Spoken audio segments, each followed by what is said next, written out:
اسی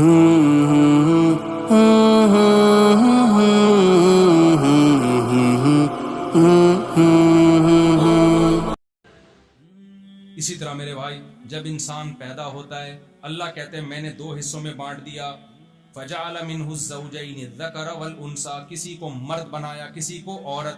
یہ اس لیے اللہ ایک ہی جنس پیدا کر سکتا تھا نا، ایک ہی جنس ہوتی تو کسی کی طرف کوئی اٹریکشن نہیں ہوتی. یہ تو اللہ نے بنائی ہے بھائی، نر مادہ اللہ نے پیدا کیے.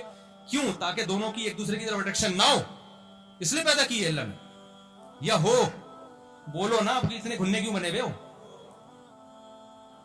اب اگر کوئی یہ چاہتا ہے کہ میرے دل میں عورت کا خیال نہ، میں اتنا نیک بن جاؤں، ایکچولی میں بالکل جیسے اتنا تبلیغ میں 4 مہینے لگاؤں گا تاکہ میں بہت شریف بن جاؤں، تو یہ پاگل ہے، یہ فطرت سے بغاوت کر رہا ہے. تو پتہ نہیں کیا بنے، وہ بن جائے گا وہ جو میں نے کیمپ میں 2 دیکھے تھے.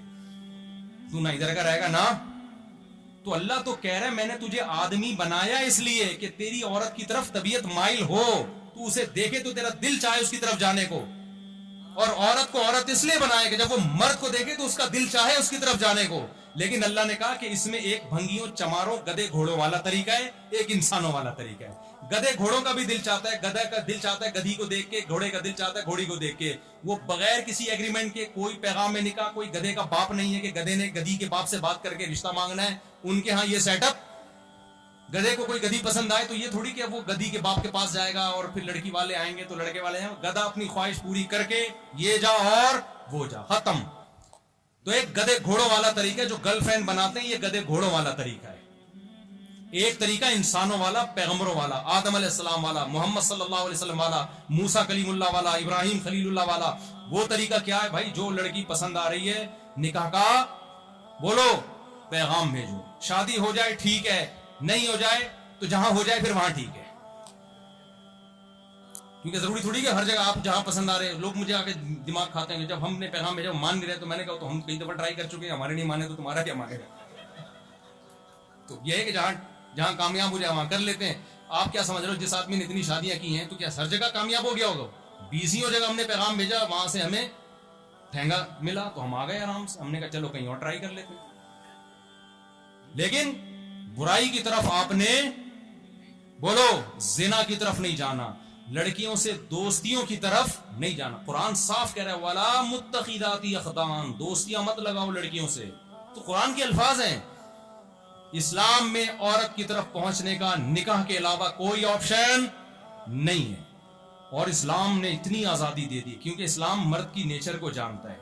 عورت کی نیچر میں اور مرد میں فرق ہے. اس لیے اسلام نے مرد کو اجازت دی کہ آپ اگر سب کے حقوق پورے کرو تو، میں نہیں کہہ رہا میرے بھائی، قرآن کہہ رہے آپ کتنی کر سکتے ہو. یہ میں نہیں کہہ رہا، مجھے کیوں برا بھلا کہہ رہے ہو؟ تو خدا کہہ رہا ہے. میں نکال تھوڑی سکتا ہوں یہ آیت قرآن سے. ایک دن کیا ہوا، تراویاں ہو رہی تھی، پرانی بات ہے، اس وقت نا 4 شادیوں کا لفظ لوگ سننا پسند نہیں کرتے تھے. بہت میرے پر جب بھی 2 شادیوں کی بات کرتا لوگ ہیں یہ کیا باتیں کر رہا ہے.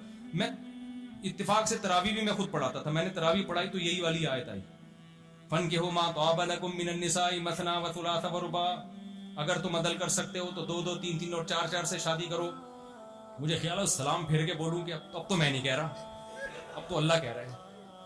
مجھے خیال آ رہا ہے میں سلام پھیروں بولوں اب بتاؤ کیا نماز توڑ دوں یا اس آیت کو نکال دوں یا اگلے سال یہ والی آیت ٹاپ کے پڑھوں؟ کب تک چھپو گے پیڑوں کی آڑ میں؟ کبھی تو ملو گے لنڈا بازار میں. حقیقت ہے بھائی، کبھی نہ کبھی. تو کب تک میرے بھائی؟ یہ تو اسلام کا اجماعی مسئلہ ہے. تو میں نہیں بولوں گا، کل کوئی اور سرفرا اٹھ کے بولنا شروع کر دے گا. اور یہ خدا نے ہم پر احسان کیا، عورت پر بھی احسان کیا. آپ کو ایک عورت نظر آتی ہے جس پہ سوکن آ رہی ہے؟ کروڑوں لاکھوں عورتیں جن کو جو شوہر سے محروم ہو چکی ہیں، جو ملازمتیں کر رہی ہیں، باس ان سے ناجائز فائدہ اٹھا رہا ہے، ان کے امپلائی ان سے ناجائز فائدے اٹھا رہے ہیں ان کی مجبوریوں سے. ایسی ہزاروں لاکھوں عورتیں ہیں، زندگیاں برباد ہو گئیں. ان کو آپ تھوڑی سوچو گے کیونکہ وہ آپ کا ہیڈک نہیں ہے، اللہ سوچے گا کیونکہ وہ اللہ کی مخلوق ہے. اس لیے اللہ ہم سے پوچھ کے قانون نہیں بناتا، اللہ قانون خود بنا کے ہمیں بتا دیتا ہے یہ قانون ہے، اس کو فالو کرنا ہے تم نے. اس لیے میرے بھائی زنا سے کے قریب مت جاؤ اور حلال میں بخل سے کام مت لو، کیونکہ حلال سے بچنے کا کوئی ثواب نہیں ملتا. ایک آدمی کہتا ہے میں نے چونکہ ایک شادی کر لی ہے، میں دوسری کی ضرورت نہیں ہے. مجھ سے لوگ کہہ رہے ہوتے ہیں ضرورت نہیں. میں کہہ رہا ہوں آپ کو ضرورت نہیں، قوم کو تو ضرورت ہے نا، عورتوں کو تو ضرورت ہے.